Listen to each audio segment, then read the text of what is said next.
तो चलिए आज की गहरी पड़ताल शुरू करते हैं। आज का विषय है द्वितीय विश्व युद्ध।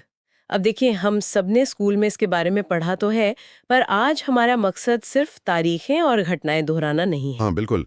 आज हम इन स्रोतों की मदद से उन धागों को पकड़ने की कोशिश करेंगे जो जो अक्सर नज़रअंदाज कर दिए जाते हैं। हाँ, जैसे कि क्या ये युद्ध टाला जा सकता था, या वो कौन सी रणनीतिक गलतियां थीं जिन्होंने इतिहास का रुख ही मोड़ दिया। और इस पूरी वैश्विक तबाही के बीच भारत की कहानी कितनी उलझी हुई थी, ये भी समझना ज़रूरी है। ये कहानी है 6 साल के एक पागलपन की, 1939 से 1945 तक। 50 से ज़्यादा देश और मौतें करीब 6 से 8 करोड़। ये आंकड़े इतने बड़े हैं कि कभी-कभी समझना भी मुश्किल हो जाता है। अब सोचिए, पोलैंड ने अपनी 20% आबादी खो दी। 20%? हर 5 में से एक इंसान खत्म हो गया। हम्म तो सवाल यही है कि दुनिया इस हाल तक पहुंची कैसे? देखिए, इसकी जड़ें पहले विश्व युद्ध के अंत में ही बो दी गई थी, वर्साई की संधि में। अच्छा, वर्साई की संधि। मतलब जिसने जर्मनी पर बहुत ज्यादा आर्थिक बोझ डाल दिया था। हाँ, आर्थिक बोझ तो था ही, जो सच भी है, लेकिन उससे कई ज्यादा गहरा जख्म था war guilt clause. War guilt clause. मतलब युद्ध का सारा दोष अकेले जर्मनी पर मर देना। तो ये सिर्फ पैसे की बात नहीं थी, एक राष्ट्रीय अपमान था। बिल्कुल, एक ऐसा जख्म जिसे कोई भी नेता कुरेद कर अपनी राजनीति चमका सकता था। और एडोल्फ हिटलर ने ठीक यही किया। उसने जर्मन लोगों के इसी अपमान और गुस्से को अपनी ताकत बनाया। उसने कहा कि आर्य नस्ल सबसे श्रेष्ठ है और जर्मनी को उसका खोया सम्मान वापस दिलाने के लिए लेबेन्सरॉम यानी ज्यादा जीवन क्षेत्र की जरूरत है। और ये सिर्फ एक नारा नहीं था, है ना? नहीं, ये पूरे यूरोप पर कब्जा करने का एक ब्लूप्रिंट था। कि फोर्ड का कनेक्शन। हाँ, ये बहुत दिलचस्प है। हिटलर ने अपने ऑफिस में फोर्ड की तस्वीर लगा रखी थी। ये सिर्फ किसी बड़े उद्योगपति की तारीफ तो नहीं थी। नहीं नहीं, ये मामला बहुत गहरा था। हेनरी फोर्ड एक कुख्यात यहूदी विरोधी मतलब एंटीसेमाइट था। अच्छा। हिटलर का उसे अपना आदर्श मानना ये दिखाता है कि 1930 के दशक में नस्लवादी विचार सिर्फ जर्मनी तक ही सीमित नहीं थे। मतलब ये जहर यूरोप और अमेरिका में भी फैला हुआ था। बिल्कुल, हिटलर ने बस उस जहर को एक विनाशकारी हथियार में बदल दिया। और फिर 1 सितंबर 1939 को उसने उस हथियार का पहला इस्तेमाल किया पोलैंड पर। और उसके ठीक 2 दिन बाद ब्रिटेन और फ्रांस ने जर्मनी के खिलाफ युद्ध का ऐलान कर दिया और दुनिया एक बार फिर महायुद्ध की आग में झुलसने लगी। जर्मनी की जो शुरुआती रणनीति थी वो थी ब्लिट्जक्रेग। ब्लिट्जक्रेग। इसका मतलब था बिजली की रफ्तार से हमला। हाँ, लेकिन सिर्फ रफ्तार नहीं, ये एक मनोवैज्ञानिक हमला भी था। मनोवैज्ञानिक हमला? वो कैसे? मतलब टैंक, हवाई जहाज और पैदल सेना का ऐसा कॉकटेल जो दुश्मन को सोचने समझने का मौका ही न दे। अच्छा। पहले हवाई जहाज दुश्मन की कम्युनिकेशन लाइंस पर बमबारी करते हैं, फिर टैंक तेजी से अंदर घुसकर दुश्मन सेना को घेर लेते हैं। तो इससे पहले कि दुश्मन को पता चले कि हुआ क्या है, उसकी हिम्मत ही टूट जाती है। बिल्कुल, ये दुश्मन को हराने से पहले उसका मनोबल तोड़ने की रणनीति थी। और ये काम कर गए। पोलैंड कुछ ही हफ्तों में हार गया। हाँ, पश्चिम से जर्मन सेना और पूर्व से सोवियत सेना, जिनके बीच एक गुप्त समझौता था, उन्होंने पोलैंड को आपस में बांट लिया। इसके बाद हिटलर पश्चिम की ओर मुड़ा। डेनमार्क, नॉर्वे, बेल्जियम, नीदरलैंड्स, एक के बाद एक देश ताश के पत्तों की तरह ढहते चले गए। और जून 1940 में पेरिस पर नाजी झंडा लहरा रहा था। पेरिस से जुड़ा एक किस्सा है। कहते हैं जब जर्मन सैनिक एफिल टावर पर झंडा फहराने पहुंचे, अच्छा, तो उन्होंने देखा कि लिफ्ट की केबल कटी हुई है। अरे वाह! फ्रांसीसियों ने हार में भी अपनी शान नहीं छोड़ी। जर्मन सैनिकों को 1710 सीढ़ियां चढ़कर ऊपर जाना पड़ा। ये एक छोटा सा प्रतिरोध था, लेकिन ये दिखाता है कि फ्रांसीसी आत्मा अभी जिंदा थी। फ्रांस के गिरने के बाद यूरोप में सिर्फ ब्रिटेन ही हिटलर के सामने खड़ा था। और हिटलर को लगा कि ब्रिटेन को झुकाना आसान होगा। 1940 के अंत में उसने द ब्लिट्ज शुरू किया। ब्रिटेन के शहरों पर, खासतौर पर लंदन पर रात दिन बमबारी। लेकिन ब्रिटेन ने हार नहीं मानी। यहाँ रॉयल एयरफोर्स मतलब RAF के पायलट हीरो बनकर उभरे। हाँ, संख्या में कम होने के बावजूद उन्होंने जर्मन वायुसेना को भारी नुकसान पहुंचाया और हिटलर के समुद्री आक्रमण ऑपरेशन सी लायन के सपने को तोड़ दिया। और यहीं पर अमेरिका की एंट्री होती है ना, पर्दे के पीछे से। बिल्कुल। राष्ट्रपति रूजवेल्ट ने लैंड लीज एक्ट नाम का एक बहुत चतुर कानून पास किया। इसका मतलब था कि अमेरिका युद्ध में सीधे शामिल हुए बिना ब्रिटेन को हथियार उधार पर दे सकता था। जी, और ये एक गेम चेंजर था। इसने ब्रिटेन को तब तक लड़ने की ताकत दी जब तक अमेरिका सीधे मैदान में नहीं उतर आया। ब्रिटेन में नाकाम होने के बाद हिटलर ने वो गलती की जिसने शायद इतिहास ही बदल दिया। 22 जून 1941 उसने अपने ही सहयोगी सोवियत संघ पर हमला कर दिया, ऑपरेशन बर्बरोसा। ये इतिहास का सबसे बड़ा सैन्य आक्रमण था, एक बहुत बड़ा जुआ था, और हिटलर ये जुआ हार गया। उसे लगा था कि सोवियत संघ कुछ ही महीनों में घुटने टेक देगा। लेकिन उसने 3 चीजों को कम आंका: रूस का विशाल आकार, वहां की जानलेवा सर्दी और सोवियत लोगों का अपनी जमीन के लिए लड़ने का जज्बा। सही कहा। जर्मन सेना मॉस्को के दरवाजे तक तो पहुंची, लेकिन बर्फीले तूफान और सोवियत सेना के पलटवार ने उन्हें पीछे धकेल दिया। और यहीं से हिटलर की हार की उल्टी गिनती शुरू हुई। तो जहां एक तरफ हिटलर रूस की बर्फीली जमीन पर अपनी सबसे बड़ी गलती कर रहा था, वहीं दुनिया के दूसरे कोने में एक और तूफान शक्ल ले रहा था। जापान। हाँ, जापान। उसकी अपनी साम्राज्यवादी महत्वाकांक्षाएं थी और उसकी नजरें पूरे प्रशांत महासागर पर थी। देखिए, जापान को अपने युद्ध के लिए तेल, रबर, स्टील, इन सब चीजों की जरूरत थी, और अमेरिका ने इन चीजों के निर्यात पर रोक लगा दी थी। तो जापान के पास 2 ही रास्ते थे, या तो वो पीछे हट जाए या फिर अमेरिका को रास्ते से हटा दे। और उसने दूसरा रास्ता चुना। 7 दिसंबर 1941 जापान ने हवाई में अमेरिकी नौसैनिक अड्डे पर्ल हार्बर पर बिना किसी चेतावनी के हमला कर दिया। 2300 अमेरिकी सैनिक मारे गए।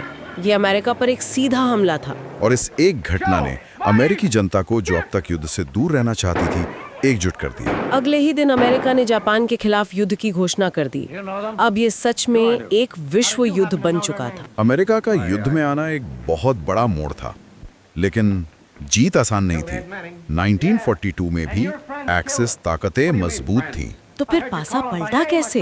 असली पासा 2 लड़ाइयों ने पलटा, जो 2 अलग-अलग महाद्वीपों पर लड़ी गईं, लेकिन जिन्होंने मिलकर हिटलर और जापान के अंत की कहानी लिख दी।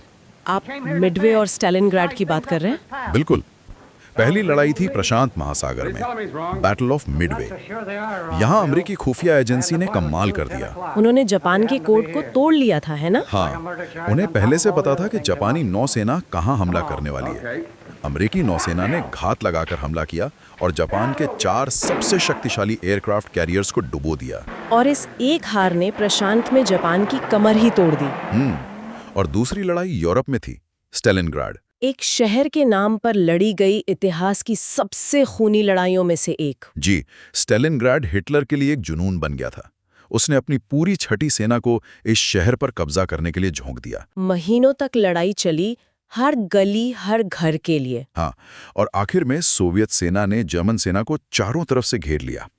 भूखे ठिठुरते जर्मन सैनिकों के पास सरेंडर करने के अलावा कोई रास्ता नहीं बचा। स्टालिनग्राद में करीब 2 लाख जर्मन सैनिक मारे गए या बंदी बना लिए गए। ये नाजी जर्मनी के ताबूत में आखिरी कील जासी थी। इन 2 बड़ी जीतों के बाद मित्र देशों ने जवाबी हमला शुरू किया और फिर आया 6 जून 1944।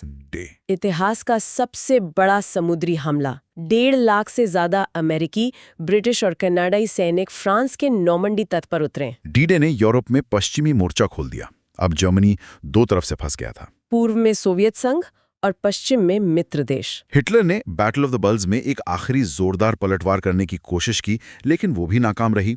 अब जर्मनी की हार सिर्फ समय की बात थी। इस पूरी कहानी में भारत कहाँ था? हमारे स्रोतों के मुताबिक भारत की भूमिका बहुत ज्यादा जटिल है। तरफ ब्रिटिश भारतीय सेना के 25 लाख सैनिक थे। 25 लाख? हाँ, और ये इतिहास की सबसे बड़ी स्वयंसेवी सेना थी। मतलब ये सैनिक अपनी मर्जी से भर्ती हुए थे। और उन्होंने मित्र देशों के लिए अफ्रीका, इटली और बर्मा में हर जगह बहादुरी से लड़ाई लड़ी। बर्मा की लड़ाई तो खास तौर पर बहुत अहम थी। इम्फाल और कोहिमा में भारतीय और ब्रिटिश सैनिकों ने जापानी सेना को रोककर भारत पर कब्जे का उनका सपना तोड़ दिया था। बिल्कुल, लेकिन कहानी का दूसरा पहलू भी है जो इसे और उलझा देता है। सुभाष चंद्र बोस। हाँ, उनका मानना था कि दुश्मन का दुश्मन दोस्त होता है। तो उन्होंने जापान और जर्मनी की मदद से आजाद हिंद फौज यानी INA बनाई। इसमें करीब 40,000 भारतीय सैनिक थे, जिनमें से कई ब्रिटिश सेना के युद्धबंदी थे। तो मतलब भारतीय सैनिक दोनों तरफ से लड़ रहे थे? हाँ, एक तरफ वे जो ब्रिटिश साम्राज्य के लिए लड़ रहे हैं और दूसरी तरफ वे जो ब्रिटिश साम्राज्य से आजादी के लिए लड़ रहे हैं। ये कितना विरोधाभासी है। पर इस बीच भारत एक और भयानक त्रासदी झेल रहा था। 1943 का बंगाल का अकाल। जिसमें करीब 30 लाख लोग मारे गए। स्रोत साफ बताते हैं कि ये सिर्फ अनाज की कमी से नहीं हुआ था। नहीं, ये एक मानव निर्मित आपदा थी। मानव निर्मित कैसे? ब्रिटिश सरकार को डर था कि जापान बर्मा के रास्ते बंगाल पर हमला कर सकता है। अच्छा। तो उन्होंने डिनायल पॉलिसी के तहत बंगाल से बड़े पैमाने पर अनाज और हजारों नावें जब्त कर लीं ताकि वे जापानी सेना के हाथ न लगें। इससे तो पूरी सप्लाई चेन ही टूट गई होगी। बिल्कुल। लोगों के पास पैसा था लेकिन बाजार में अनाज नहीं था। ये युद्ध की वो कीमत थी जो भारत के आम नागरिकों ने अपनी जान देकर चुकाई। वापस यूरोप चलते हैं। अप्रैल 1945 तक सोवियत सेना बर्लिन में दाखिल हो चुकी थी। 30 अप्रैल को हिटलर ने अपने बंकर में खुद को गोली मार ली और 8 मई को जर्मनी ने बिना शर्त सरेंडर कर दिया। यूरोप में युद्ध खत्म हो गया। लेकिन प्रशांत में जापान अब भी लड़ रहा था। उनकी सेना अंतिम सांस तक लड़ो के सिद्धांत पर चल रही थी। हाँ, इवो जीमा और ओकिनावा जैसे द्वीपों पर कब्जा करने के लिए हुई लड़ाइयों में हजारों अमेरिकी सैनिक मारे गए। तो अमेरिकी सैन्य नेतृत्व ने हिसाब लगाया कि अगर जापान की मुख्य भूमि पर हमला किया गया तो 10 लाख से ज्यादा अमेरिकी सैनिक मारे जा सकते हैं। और इसी हिसाब किताब के बीच राष्ट्रपति हैरी ट्रूमन ने एक भयानक फैसला लिया। एक ऐसा हथियार इस्तेमाल करने का फैसला जिसे दुनिया ने पहले कभी नहीं देखा था। 6 अगस्त 1945 हिरोशिमा पर पहला परमाणु बम गिराया गया। शहर का 70% हिस्सा पलक झपकते ही भाप बन गया। 3 दिन बाद 9 अगस्त को नागासाकी पर दूसरा बम। इन हमलों से जुड़ी सुतोमू यामागुची की कहानी तो अविश्वसनीय है। हाँ, मैंने भी पढ़ी। वो एक इंजीनियर थे जो 6 अगस्त को बिजनेस ट्रिप पर हिरोशिमा में थे। बम धमाके में वो बुरी तरह जल गए लेकिन जिंदा बच गए। किसी तरह अगली सुबह ट्रेन पकड़कर अपने घर नागासाकी पहुंचे। और 9 अगस्त को जब वो अपने ऑफिस में अपने बॉस को हिरोशिमा की तबाही के बारे में बता रहे थे, तभी दूसरा बम फटा। उन्होंने 2 परमाणु हमलों का सामना किया और फिर भी जिंदा रहे। 93 साल की उम्र में उनकी मृत्यु हुई। ये कहानी उस तबाही की भयावहता और इंसानी जीवटता दोनों की मिसाल है। इन 2 हमलों के बाद जापान के सम्राट ने हस्तक्षेप किया और 15 अगस्त 1945 को जापान ने सरेंडर कर दिया। और 2 सितंबर को औपचारिक संधि पर दस्तखत हुए और द्वितीय विश्व युद्ध आधिकारिक तौर पर समाप्त हो गया। तो इस 6 साल की तबाही का हासिल क्या रहा? इसकी राख से कैसी दुनिया ने जन्म लिया? एक नई दुनिया। भविष्य में ऐसे युद्धों को रोकने के लिए 24 अक्टूबर 1945 को संयुक्त राष्ट्र यानी यूएन की स्थापना हुई। लेकिन शांति नहीं हुई। दुनिया 2 नए सुपर पावर्स में बट गई, अमेरिका और सोवियत संघ। और उनके बीच शीत युद्ध यानी कोल्ड वॉर का एक नया लंबा और तनावपूर्ण दौर शुरू हो गया।